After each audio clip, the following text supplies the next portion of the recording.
Magpapatawad pero hindi ibig sabihin ay pwede kang bumalik. Yan ang say ni Catherine Bernardo na nakamove on na raw sa breakup nila ni Daniel Padilla. Narito ang report. Fully healed at living in her new chapter na si Catherine Bernardo matapos silang maghiwalay last year ni Daniel Padilla. Yan ang inamin niya sa panayam ng Mega Magazine kung saan siya ang kanilang April cover. Ang tema, it's all about self-love.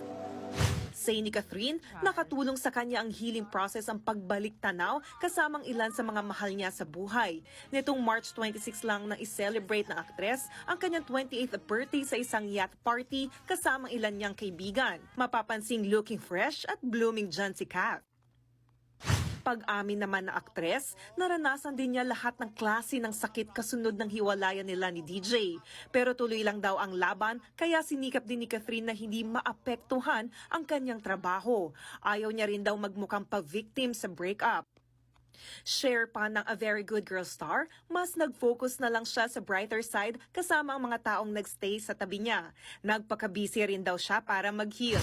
Bukod dyan, natanong din ng aktres tungkol sa salitang forgiveness o pagpapatawad. Paliwanag ni Catherine, kahit nagpatawad na siya, hindi ibig sabihin nito ay pwede pa rin magstay ang nanakit sa kanya. For peace of mind lang daw ang pagpapatawad. And it doesn't mean na pwede kang bumalik. Quote unquote. Last November lang nang kumpirmahin ni na Catherine at Daniel na hiwalay na sila. Pero sa nasabing panayam ng magazine, gumaan at healed na raw ang aktres nitong February.